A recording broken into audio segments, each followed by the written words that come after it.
53강 2부 방송으로 진행하도록 하겠습니다.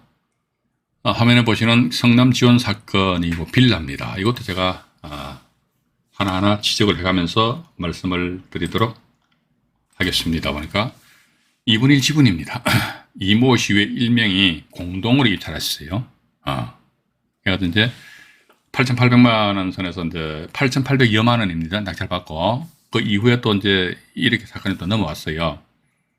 지분 낙찰자 이모 씨의 1위는 타지분에 이분도 가치분 하셔야 돼.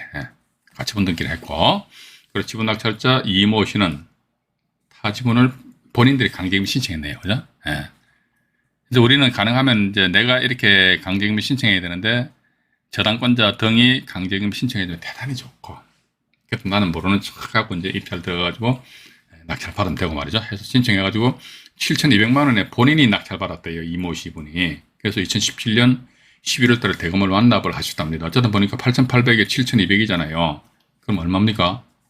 땡 1억 6천, 1억 6천만 원이죠. 그죠? 네, 1억 6천만 원이 투입됐는데, 여기에서 2019년 6월 달에 제3자에게 이모 씨 지분을 2분의 1을 뭐 9,500만 원에 팔았답니다. 일단 그거 떠나가지고요. 팔았는데, 그럼 이분들 같은 경우는 이제 여기, 자기네들이 전부, 그 전에 전부 지분을 가지고 있다가 그 중에서 2분의 1 지분을 누구한테 팔았잖아요. 그죠? 9,500 팔아버렸어요. 알았다 이거죠. 그러면 자기네들 2분의 1만 가지고 있잖아요. 그죠? 그럼 좋습니다. 여기에서 공유자 전원 지분을 다른 사람에게 2억 9천만 원에 팔았답니다. 와, 그럼 2억 9천 같으면 2분의 1로 나누기 해버리면 나머지 이 사람들 2분의 1 지분 가지고 있으니까 그럼 1억 얼마입니까? 1억 4,500만 원의 어떤 수익 이득이 발생이 되지 않느냐. 그죠? 또 나아가서 이게, 지금 제가 볼 때 이 양반들이 상당히 어떤 수익이 많이 발생된 것 같아요. 이게 2분의 1 지금 팔았으니까 9,500만 원도 들어왔으니까 이게 또 플러스 돼야 되지 않겠느냐는 그런 생각도 가진다는 겁니다.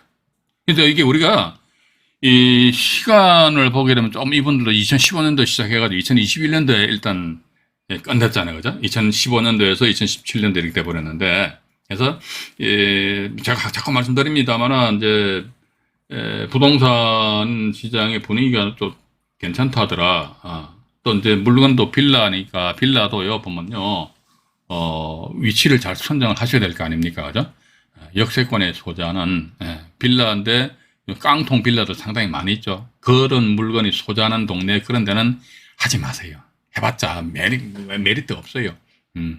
메리트 없고, 그래서 역세권에 소재하는 빌라인데 이게 갭 투자해서 보통 5천에서 1억 정도 전세금 끼고 말이죠. 갭을 해가지고 자양동이 그렇습니다. 봐가지고 좀 물건 괜찮은 건 1억 이상 어떤 갭 투자거든요. 그러니까 전세 끼고 한 1억 정도 자기 자금 가지고 이제 빌라 사는 그런 그 동네인데, 그런 지역이라면은 빌라 일제라도 좀 괜찮아. 또 특히 요즘 빌라 같은 경우는 보면요, 옛날에 지은 빌라 같은 경우는 엘리베이터가 없잖아요. 엘리베이터. 그런데 요즘 같은 빌라는 엘리베이터 있습니다. 그러니까 엘리베이터 있는 거하고 엘리베이터 없는 거하고 또 가격 차이가 좀 있습니다.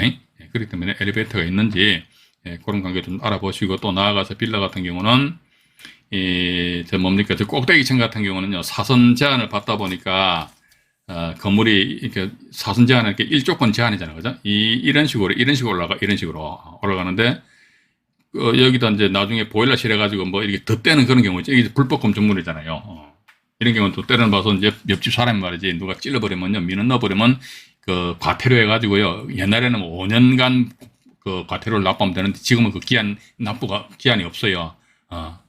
이걸 또 양성화 시켜주기 전까지 계속적으로 과태료 납부해야 되고, 그럼 과태료 납부 안 하면 어떡하다? 이건 이제 철거해서 없애버려야 된다는 거예요. 그래서 빌라 같은 경우 그런 걸 이제 여러분들 좀 염두에 두셔야 되지 않겠느냐. 자, 이 사건 같은 경우도 이제 보시다시피 이런 식으로 어쨌든 수익이 발생되었다는 겁니다. 그럼 또 이게 좀 마찬가지 정말 정보지를 펼쳐놓고, 말씀을 드려보도록 하겠습니다. 잠깐만요. 이게, 어떤 건가?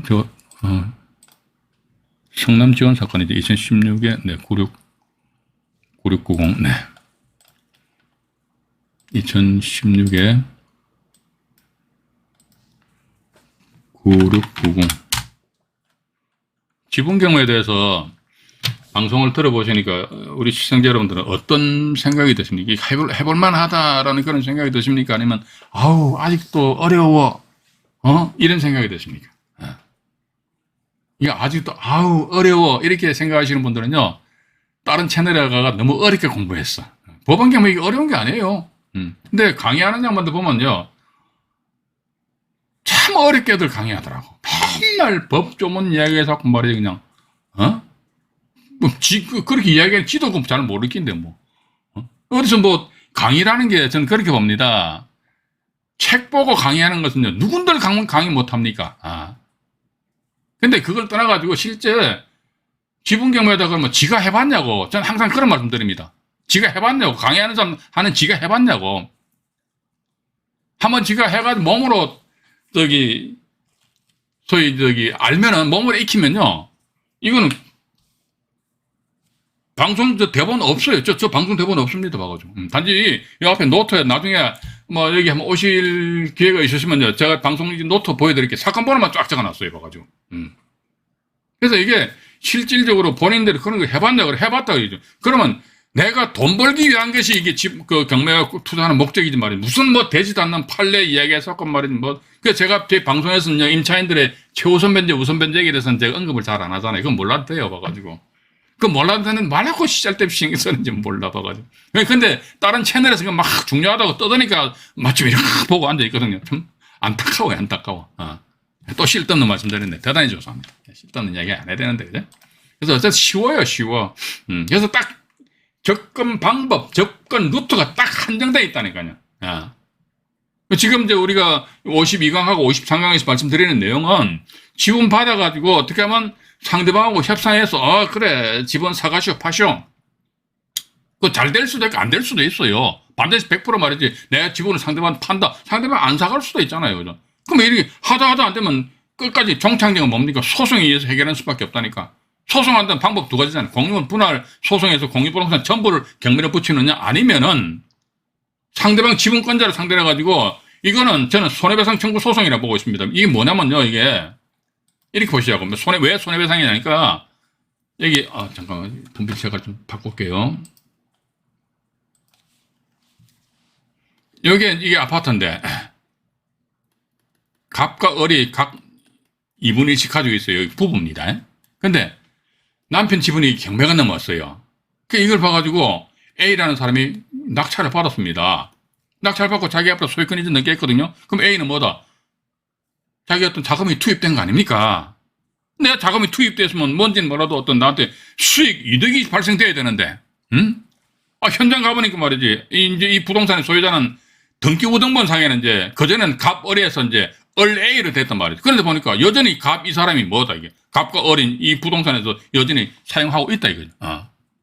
보니까, 그러면 이제 갑은 이제 없어졌다 치대. 갑은 이제 등기부등본상이 없어졌으니까. 그러면 등기부상에는 을과 A로 돼 있는데, 그러면 눈에 보이진 않지만, 반뚝 잘라보자, 이게 잘라가지고. 그럼 네가 을 거 해라. 그럼 이거 내 거, A가, 이게 내 거잖아요, 내 거. 근데 이 을이라는 인간이 이게 전부 다 쓰고 있잖아요, 그죠?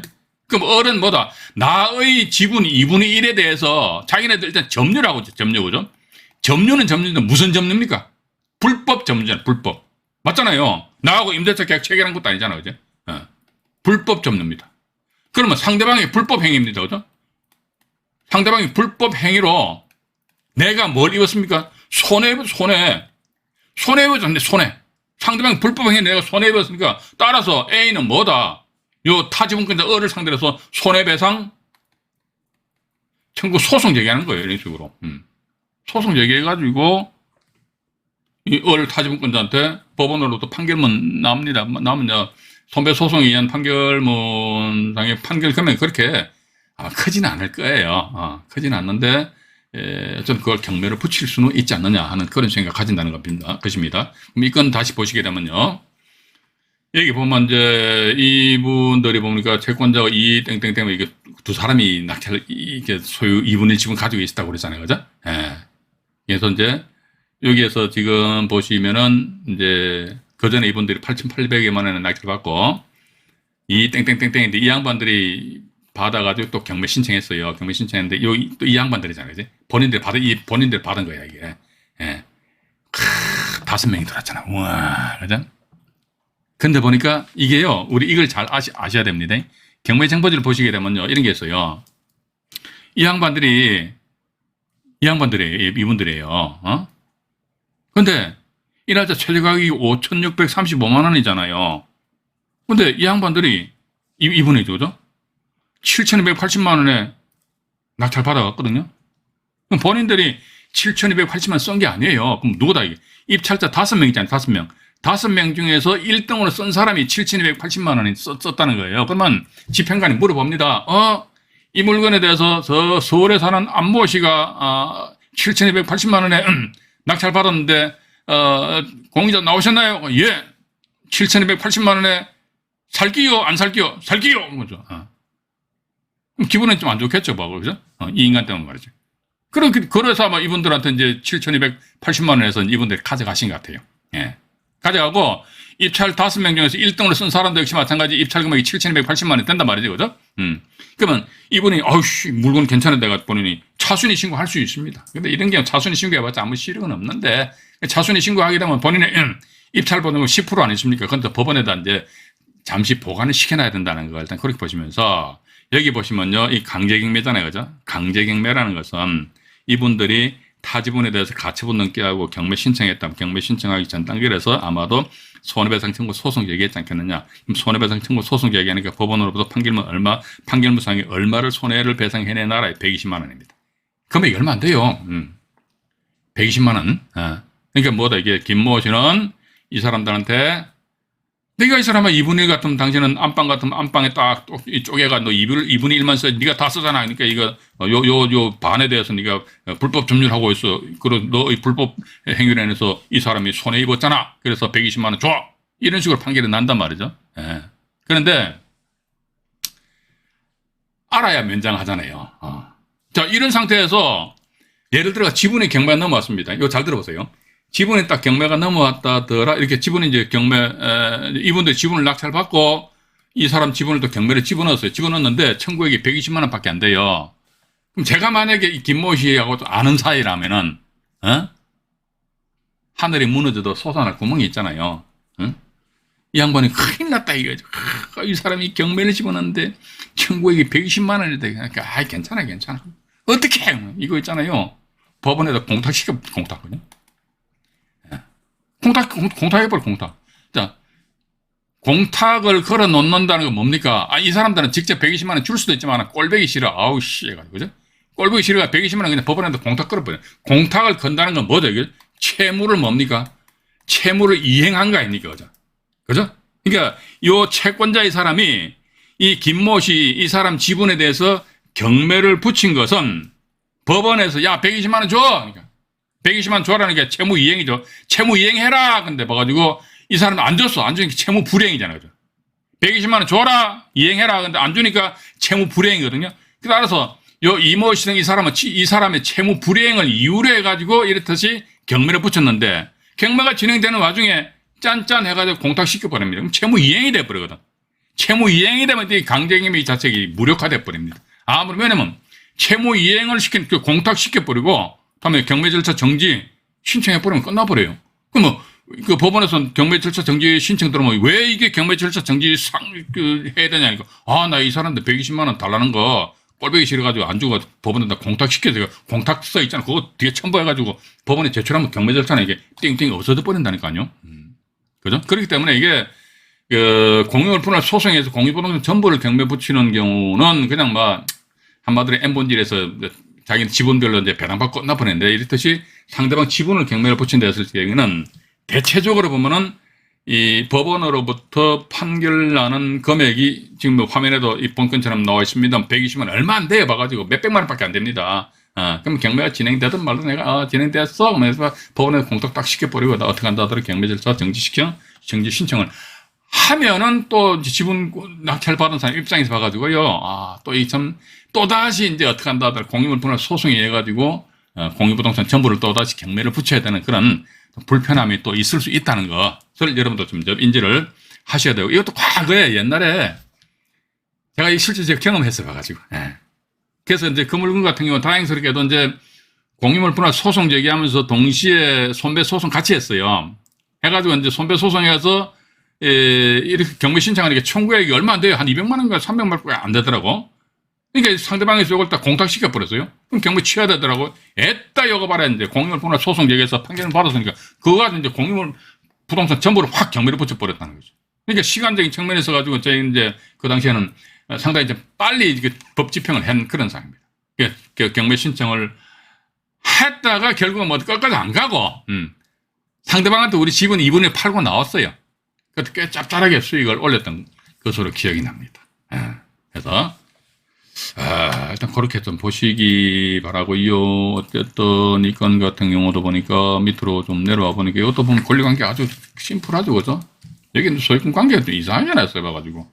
가처분 인수인데, 인수는 인수 해봐가지고, 이거 인수 아닙니다. 봐가지고. 강제경매도 본인들 경매 신청한테 청구에 120만원 됐다. 이게 패턴이 이런 식으로 이제 우리가, 접근할 수 있다는 것을 이제 여러분들이 뭐 인지만 하시면 됩니다. 인지하시고요. 또 다른 그 사건을 또 하나 더 보여드리도록 하겠습니다. 이제 성남지원 사건에서 넘어가가지고요. 요거 등기부등본이네요. 이거 등기부등본인데 이거 잠깐 보여드릴게요. 여기 2분의 1 지분이에요. 조금 전에 봤던 경매정보지 그 내용입니다. 그래서 안모 씨하고 이모 씨 양반들이 각각 이제 4분의 1, 4분의 1, 2분의 1이잖아요. 그죠?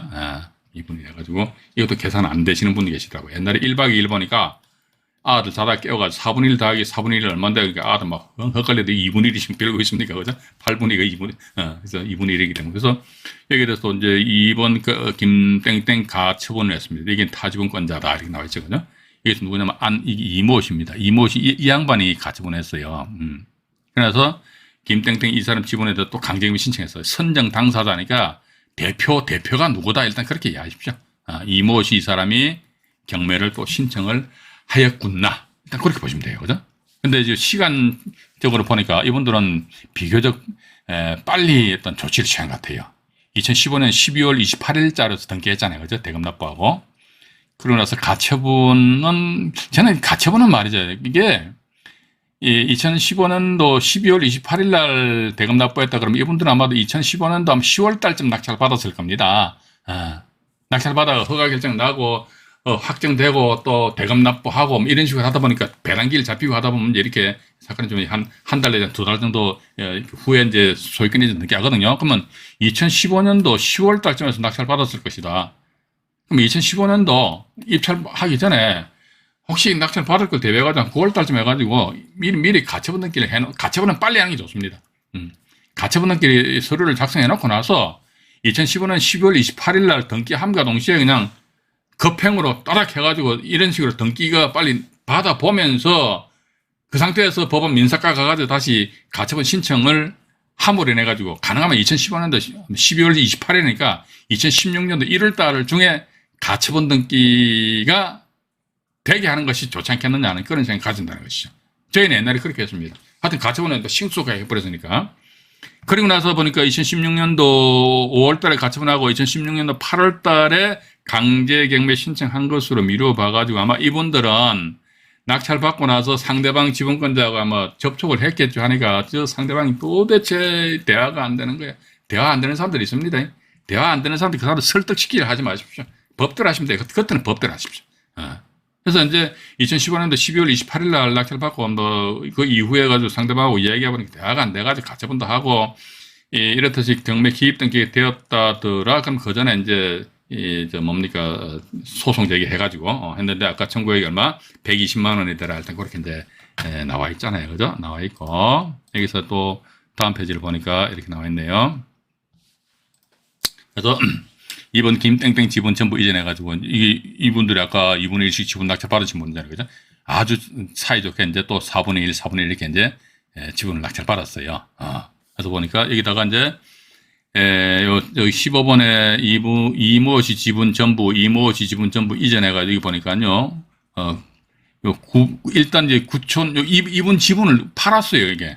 이분 지분이 2분의 1이니까. 여기서 4분의 1, 조금 전에 4분의 1이잖아요. 그죠? 이거 9천에 팔고 또 그 이후에 공유자 전원 지분 전부, 이분하고 또 타 지분권자하고 다 팔아가지고 2억 9천만 원을 다시 팔고 어쨌든 이분 같은 경우는 손해보는 장사는 아니었지 않느냐 하는 그런 생각을 가진다는 겁니다. 일단 그렇게 하시고요. 또 하나 더 말씀을 드릴게요. 오늘도 이거 천상 3월 8일 날 한 번 더 말씀드려야겠네요. 한 번 더 말씀드리고요. 이게 지금 제가 2014 타경으로 나가는데, 여기 또 역시 마찬가지, 임모시라는 양반이, 예, 패턴 똑같죠? 여러분들도 이렇게 하시면 된다니까요. 뭐 지분 경매가 어렵다, 어렵게 뭐가 어려워. 그냥 하시면 돼요, 그냥. 내 주머니에 돈이 없어서 그렇지. 돈만 있으면 하면 될 거 아닙니까? 임모시라는 사람이 2분의 1 지분을 6,500여만 원에 낙찰받았습니다. 그러면서 다시 2016으로 넘어왔죠. 지분 낙찰자 임모 씨는 타 지분을 본인이 경매 신청했네요. 강제경매 신청을 하였다는 것을 전 단계로 손배 소송 제기하고 어쨌든 법원으로부터 이행 그 판결문이죠, 그죠? 이행 판결문에서 손배 소송에 의해서 이제 경매 신청했겠죠. 해가지고 5,900만 원에 본인이 낙찰받았어요. 그러면 6,500에다가 5,900은 얼마입니까? 1억 2,400만 원, 그죠? 1억 2,400만 원 들었는데 2017년 7월 달에 공유 주분 전부를 얼마에 팔았다? 1억 7천만 원 팔았잖아요. 괜찮죠, 뭐. 괜찮잖아요. 근데 이분이 2015년도에, 이분은 상당히 보세요. 우리 이렇게 해야 된다는 게 이렇게. 2015년도 10월 달에 요이 땅 해가지고요. 2017년도 7월 달 같은 만 2년에 안 걸렸죠, 그죠? 만 2년에 안 걸려가지고, 그건 얼마입니까? 1억 2,400만 원이니까 이게 등기 비용하고 이것저것 다 합쳐가 한 1억 한 4천 정도 들어갔다 치자 이거예요. 1억 4천 정도 들어가 2년 만에 1억 7천이 나오면 3천만 원 순수익이 발생되지 않았겠느냐. 물론 여기서 뭐 양도세 뭐 세금 일부 좀 내긴 내야 될 거 아닙니까? 그죠? 어쨌든 세금 내더라도 내가 미치는 장사하는 건 아니잖아요. 그죠? 미치는 장사는 아니거든요. 그죠?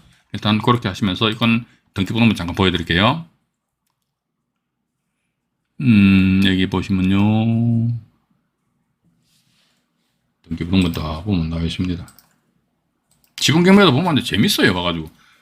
왜 재밌냐? 돈 버니까 재밌지. 봐가지고. 그죠? 이게 경매가 돈만 못 본 사람들은 몰라요. 딱 해가지고 여러분도 한번 생각해 보시라고. 딱 해가지고 통장에 몇 천만 원 딱 꽂히는 거 딱 내 눈으로 봐봐요. 와이구야, 이거 막. 그때부터 눈빛이 틀려진다니까요. 그죠? 그래서, 김땡땡 씨 지분 전부 이전해서 임모 씨가 2분의 1 지분을 강제경매로 낙찰받았습니다.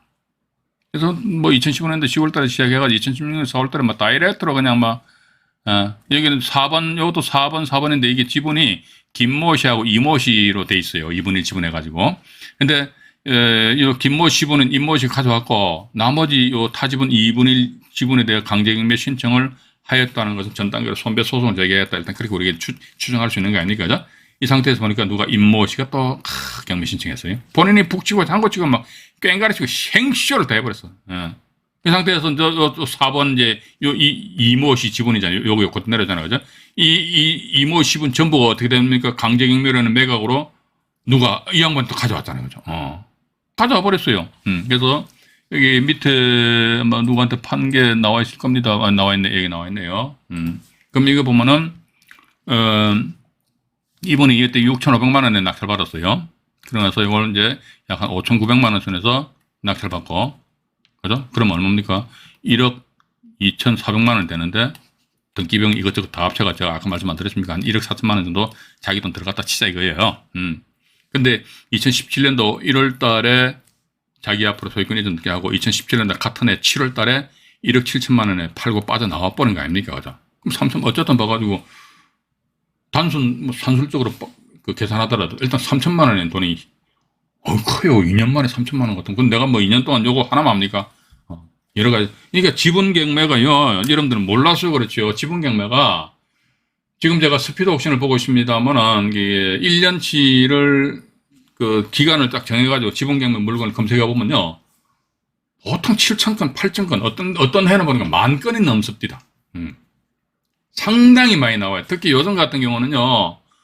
여권 신장이 되잖아요. 그죠? 나이 들수록 남자분들은 집에 가면 잭소리 못 하잖아요. 큰 소리 치면 이혼 당하잖아요. 큰일 납니다. 이 마누님한테 잘해야 돼요. 그러다 보니까 부부가 이제 2분의 1씩 소유권 가지고 있지 않습니까? 저는 아예 제 집사람 소유권 다 가지고 있어요. 저는 그 집에 가면 꼼짝 못 합니다. 숨소리도 내면 안 됩니다. 큰일 납니다. 근데 보니까 보통 이제 부부가 2분의 1씩 지분 가지고 있고, 저희 딸내미도 보니까 각자 저 사오하고 둘이서 저기 2분의 1씩 가지고 있더라고. 그런 식으로 이게 과거에는 어디 아녀자가 이런 시절이 있었잖아요. 그래서 항상 집도 보면 남편 명의로 되는데 이제는 봐가지고 요즘 어떻습니까? 어디 남자가 말이지 이런 식으로 바뀌어버렸다니까. 이러다 보니까 이제 2분의 1 지분씩 가지고 있는데 지분이 경매가 나오고, 그러니까 지분 물건이 많다니까 많아. 많기 때문에 이게 지분 같은 경우는 제가 볼 적에는 내가 서울에 살고 있는데 이거 물건이 부산이네. 그런 거 따지지 말아요. 지분하고 전세권 같은 거 그런 거 따지면 안 됩니다. 그래서 제가 지금 저희 채널에서는요, 현재 진행 중인 그 지분 물건하고 전세권 물건 있잖아요. 그거 제가 주기적으로 계속 올릴 겁니다. 그건 지분 물건과 전세권 물건은요, 지역을 안 따진다니까요. 나는 서울 사는데, 아이고, 전라도 광주광역시에 물건 나와버렸네. 그럼 나왔으면 어때? KTX 타고 한 2시간 왔다 갔다 할 텐데, 송정역순 내려가 딱 가면 되잖아요. 그죠? 그래서 이게, 돈 된다 그러면 우리는 이제 한번 대시를 해볼 필요성이 있지 않겠느냐 하는, 요건 좀 이따 말씀드리고요. 일단 이게 요건에 대해서도 제가 경매 어정거주를 한번 보여드리도록 하겠습니다. 보니까요. 서부 2016 타경이고요. 3702.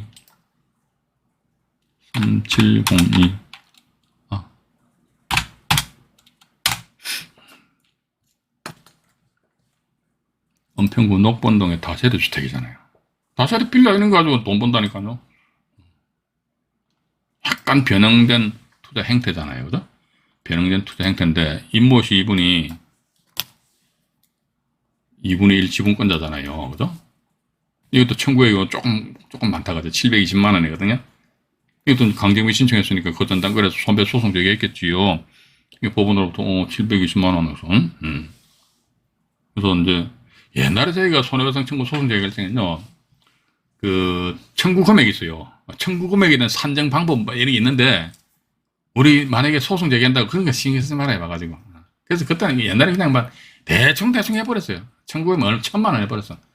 봐가 거기에 대해 재판부에서 이게 뭐 조정해가 뭐 깎아가지고 얼마나 알았습니다. 될 거 아니에요. 문제는 뭐냐면요, 상대방 지분에 대해서 강제 집행하는 것이 문제이지 중요한 것이지, 청구 금액이 100만 원이냐 200만 원이냐 300만 원이냐 이걸 판결문을 받는 게 그게 중요한 게 아니라니까요. 그죠? 그러니까 우리가 판결문을 받는 목적이 뭐냐 이거지. 상대방의 예를 들어 지분을 경매를 붙인다. 경매 붙이는 게 목적이지, 이 건처럼 720만 원 받을 게 그거 목적 아닙니다. 경매 붙이는 게 목적이란 말이죠. 그죠? 그래서 과거에는 그냥 청구액 계산하다, 복잡하더라고. 그냥 적당히 써서 넣어버려서 넣으면 법원에서 알아서 이 조정을 해준 적이 있었던 것으로 기억이 납니다. 그렇게 하시고요. 이분은 이제 2분의 1 지분에 대해서 낙찰을 받고는 또 이 양반이 봐가지고 5,900 받았잖아요. 그죠? 그러니까 처음엔 6,500여만 원에 낙찰을 받고, 그 다음에 이제 5,900만 원에 낙찰을 받아가지고 다시 이걸 받고 1억 7천만 원에 매각하고 땡땡땡 끝나버렸다는 거. 끝났다. 일단 그렇게 나오면서요. 여기 밑으로 잠깐 내려가 볼게요. 이것도 아주 간단하잖아요. 그죠? 아주 간단해 봐가지고. 그래서 이건 이제 등기부등본을 잠깐 볼까요? 등기부등본을 잠깐 보고 넘어가 보도록 하겠습니다. 등기부등본 보니까요. 처음에는 이제 소유권 관계가 이 두 분이 2분의 1씩 가지고 있었잖아요. 그죠? 김모 씨하고 이모 씨 가지고 있었거든요. 여기서 다시 이제 다음 페이지로 넘어가니까, 김모 씨 지분이 2분의 1인데 경매 넘어가 이 양반이 낙찰받았다고. 그러나서 나머지 타지분 이모 씨 지분에도 또 이 양반이 경매 신청했잖아요. 이렇게 이분 같은 경우는 가등기도 안 하고, 가처분 등기도 안 하고, 그냥 했던 거예요. 그래서 이제 이렇게 수익을 올린다. 이게 저는 이게 이거 옛날 이야기하면 좀 하지만은요, 옛날에 다음 카페에 있을 적에 그때 2009년, 10년, 11년, 2012년, 2013년 상반기까지 한 4년 가까이 해가지고 지분 경매 카페 온들하고 상당히 많이 그냥 덜 쑤셨어요. 그러니까 돈이 되니까 덜 쑤신 거지. 지분 낙찰 받아가지고 상대방한테 가서 하니까 말이지. 상대방이 미리 우리는 갈 적에 참 긴장을 해요. 근데 가서 이야기해보면 자기는 상대방 오히려 꼬리를 내리면서 얼마면 되겠어요? 이런 식으로 나오는 데도 있고, 여러 가지 경우가 있어요. 그렇기 때문에 제가, 그때 느낀 게 뭐냐면, 대원칙이 뭐지? 그러니까, 첫 번째 뭐다? 역경매 대상 안 되는 물건이다. 두 번째 물건 괜찮다, 이거지. 그런 게 있으면 제가 낙찰을 받아가지고 그냥 상대방 옥점에서 내용정을 띄고 쉥 난리 부르스를 치다 보니까 뭔가 답이 나오더라. 교과서 쪽으로 접근해가지고 글쎄. 법률 전문가들은 간혹가다 유튜브상에 이야기도 하시더라고요. 근데 저도 그걸 봐요. 보면 저는 법률적인 측면에서 도움이 되는데, 사실적인 실전 투자 측면에서는 크게 도움이 안 되더라고. 도움이 안 된다. 이렇게 말씀드리면서요. 일단 오늘은 제가 요 사례는요, 제가 서부지법까지 말씀드리고, 고향지원 사건인데, 그 이후래가 또 이것도 제가 모레 아마 더 말씀드리고, 야, 이게 지금 제가 물건을 몇 개 뽑은 게 있는데, 오늘 지금 이걸 제가 간단하게 말씀드릴게요. 이게 제가 막, 현재 진행 중인 물건입니다. 예, 이건 제가, 잠깐만요. 이게, 저기, 고향지원 요 6번은 이제, 3월 8일입니다. 3월 8일날 제가 3월 8일날 말씀드리는 거 하고요. 바쁘신 분들은 나가셔도 됩니다. 괜찮습니다. 이 사건에서 현재 진행 중인 물건인데요. 중앙 22타경에 1719 이겁니다. 강남구 청담동이거든요. 현재 경매 진행 중입니다. 4차가 2023년 3월 22일날 잡혀 있어요. 이게 토지가 지분이 보시다시피 이제 2분의 1이 나왔잖아요. 그죠? 2분의 1이 나왔는데 저는요, 이 물건지가 강남구 청담동이잖아요. 어우, 청담동 좋은 동네예요, 이게. 청담동인데. 한신 오페라 하우스 2차 해가지고요. 근데 이게 보니까 53평형입니다. 저기, 지분 2분의 1이 23.05니까 전체 전용면적이 46평 정도 되거든요. 46.1평인데 이게 53평형으로 불려지는데 최근에 거래된 사례가 없어요. 거래된 사례가 없다 하더라도 21평형, 2분의 1이 16억이라고 하면 전체 32억 5천만 원일 때 본다고. 와, 그죠? 근데 이게 뭐 엄청 많이 떨어져가지고 근본에 3월 22일인데 아마 이 날짜는 낙찰이 될 수도 있을 것 같은데 이것도 누가 또 못된 마음 먹는 사람이라면요. 이게 대표적으로 역경매 대상이 돼버리잖아요. 그죠? 예. 소유 지분해가지고 이제 이 두 사람이 2분의 1씩 가지고 있는데 김모 씨 요 지분에 대해서만이 저당권 설정하고 가압류해서 강제경매 이렇게 도는 거 아닙니까? 강제경매, 그죠? 예. 그럼 봐가지고 이게 혹시 만약에 요 타지분권자에 대해가지고 이 저희 도화지가 깨끗하다 그러면 작업을 할 수 있다 그런 말씀 이제 드렸잖아요, 그죠? 그래서 그런 부분도 좀 우리가 좀 감안을 해보셔야 될 것 같고 또 하나 이제 대구 사건입니다. 대구 사건인데 2022 타경에 11만 2,580% 경상북도 경산시 중산동에 소재하는 아파트입니다. 아파트인데 이것도 역시 마찬가지 보시다시피 3월 16일이면은 한 10일 앞으로 10일 남았네요. 그죠? 10일 남았는데 이것도 보면은 2분의 1 지분이 경매가 진행 중입니다. 근데 매매 가격이 요 최근에 보니까 4억 1,500, 4억 2천. 요거 가격 조사 잘 하셔야 돼요. 4억 2,500만 이렇게 돼 있어요. 근데 이게 전체 2분의 1 지분의 가격이 2억 5천만 원 같으면 전체는 이 감정에는 얼마를 평가했으면 5억으로 평가한 겁니까? 이건 고가 평가지. 그죠? 그래서 이제 보수적으로 봐가지고 4억이다 했을 적에 4억 매매금액 4억이다 했을 때 2분의 1 같으면 얼마입니까? 2억이잖아요. 2억. 2억인데 근본에 1억 7,500만 원이잖아요. 그죠? 그럼 이때 한번 대시해 볼 필요성은 있을 것 같기도 한데 문제는 뭐냐면 이게 재수 없으면 똥발로 보는데 똥 밟아요. 이것도 역경매 대상이잖아요. 딱 보면 딱 나오잖아요. 그죠? 저당권 해가지고 정모시 지분에 대해서만 뭐해서 저당권 설정하고 정모시 지분에 대해서 이 사람 임의경매 신청했잖아요. 그럼 타 지분에 대해서는 깨끗하잖아요. 다시 이거 등기부등본은 보죠. 뭐 물론 이제 이런 게 역경매에서 상대방이 자기 지분 가지고 작업을 안 하길 바라야겠지요. 그런데 제가 항상 말씀 안 드립니까? 사람 일은 모르겠지요. 맞잖아요. 그죠? 사람 일은 절대로 모릅니다. 그래서 이제 근데 나는 이 물건이 정말로 좋아. 역경매 대상이 되는데도 물건은 좋아. 그럼 일단 들어가서 낙찰 받은과 동시에 담당 경매계 해가지고 낙찰되면요, 계장님 대금 지급 기한을 빨리 좀 잡아주세요 해가지고 그게 말이 먹힐지 모르겠는데 대금 지급 기한을 빨리 잡아주면요, 대금 납부함과 동시에 가처분 등기 다다다닥 해가지고 그냥 다다다닥 가처분부터 먼저 해야 된다 생각을 그렇게 봅니다.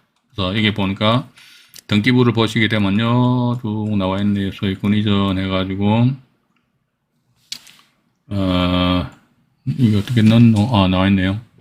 소유권 이전해서 정미양 씨가 다 가지고 있다가 소유권 일부 이전했죠, 그죠? 2분의 1 지분에 대해서 이제 정여를 해가지고 이모 씨한테, 그러니까 물건은 이제 정모 씨하고 이모 씨가 각각 2분의 1씩 가지고 있는 거예요.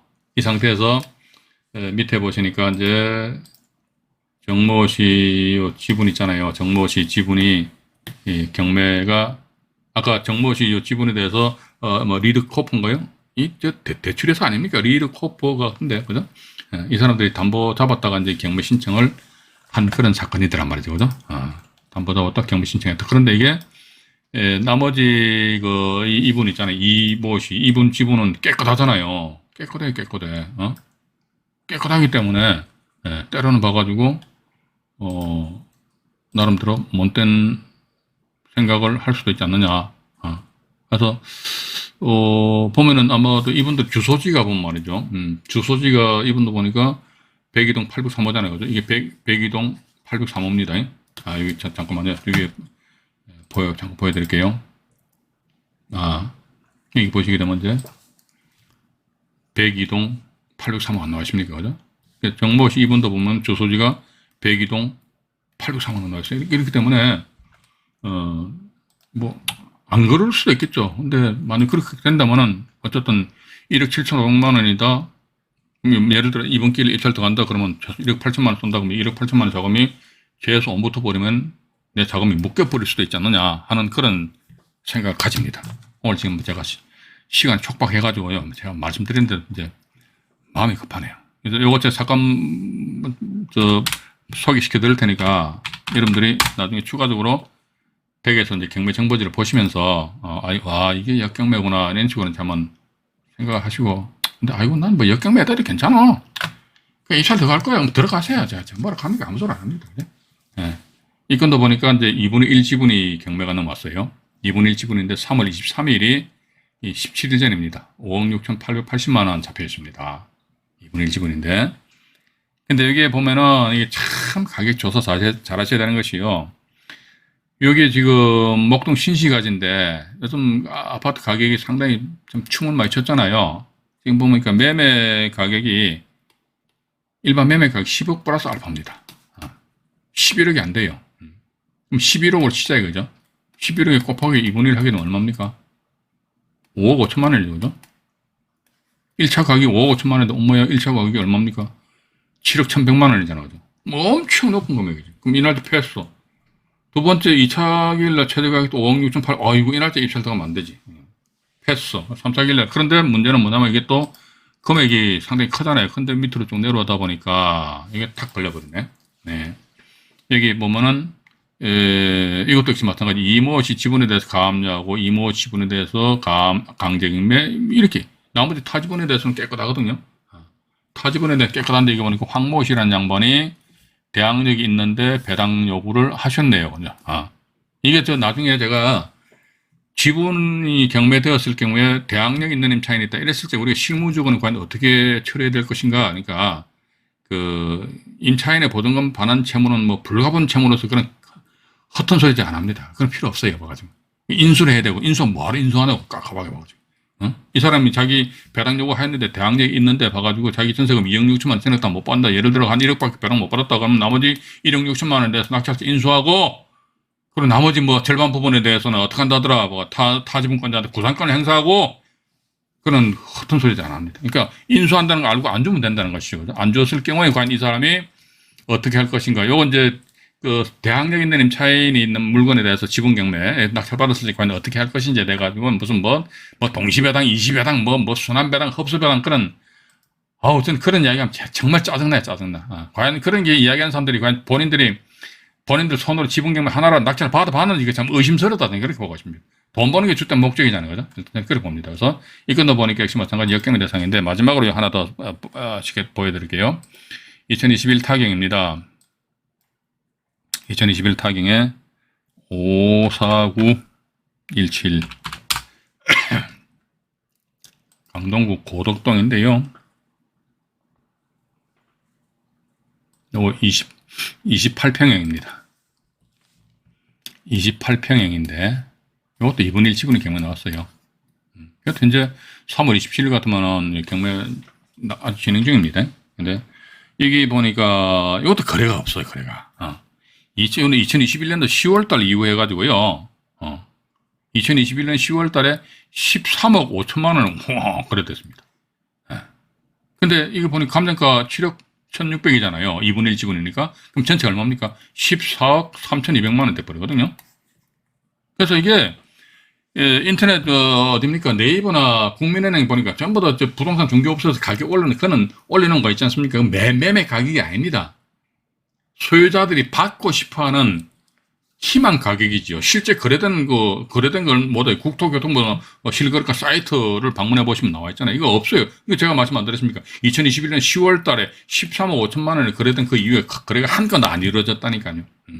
그래서 만약 입찰 들어가신다고 하면 이게 과연 법원에서 2분의 1에 대한 가격 평가시 한 것이 7억 1,600만 원인데 그럼 전체로 14억 3,200만 원 이게 현재 실제 거래되는 금액이 맞는지 안 맞는지 28평형이거든요. 거기에 대해서 가격조사, 지분경매 같은 게 가격조사 정말로 똑순하게 하셔야 됩니다. 예? 조사해보니까 모르겠어. 하지 마요. 그럼 안 하면 되지. 뭐하러 굳이 하냐고. 그죠? 근데 이 건 같은 경우는 밑으로 쭉 내려다 보니까, 요건 괜찮잖아요. 그죠? 요거 딱 보니까 저당권에가 딱 설정이 되어 있습니다. 4억 8천원. 여튼 뭐다. 저당권 변경 등기가 들어가면서, 그럼 변경 등기 들어가면 이 저당권 원래는 부동산 전부에 대해서 저당권을 가지고 있다가 2분의 1이 빠져나가니까 2분의 1만큼 빼나가는 거예요. 그럼 이 저당권자는 뭐다? 타지분권자 2분의 1 지분에 대해서만의 저당권 효력이 미쳐버린다고. 그러면 이 저당권자 이 사람이 나중에 2분의 1 지분을 이미김을 신청한다면 내가 이 지분을 낙찰받았을 적에 나는 어떻게 공유자로서 저요 하면 끝나버리는 거란 말이죠. 그죠? 이런 경우 이게 이렇듯 저당권이 설정되어 있으면 내가 첫 번째 역경매 안 당해서 좋고 두 번째 뭡니까? 이 사람이 내가 북치고 장구치고 할 걸 지가 해줘 버리네. 그럼 얼마나 감사하냐 이거죠. 그죠? 일단 그래서 제가 경매 지분 물건 중에서 보니까 그러니까 역경매 아닌 물건들도 꽤 솔차이 많이 나옵니다. 많이 나오니까 그런 걸 우리 시청자 여러분들이 찾으셔가지고 나름대로 좀 입찰 여부를 고민을 하셔야 되지 않을까 하는 그런 생각 가지면서 다음 우리 실전 54강에서는 말이죠. 저당권자가 경매 신청해주고 가압류권자가 경매 신청해주고 그래서 나는 어떻게 가만히 앉았다 낼름에서 공익조수 매수권을 행사해가지고 그걸 지분을 내가 가져와 버리고 그런 사례에 대해서 다음 54강에서 말씀드리도록 하겠습니다. 자, 오늘은 여기까지 방송 진행을 하도록 하겠습니다. 방송 시청하시느라고요. 대단히 수고하셨습니다. 편안한 밤 되시기 바라겠습니다. 이상 안정인의 말씀드렸습니다. 네. 고맙습니다.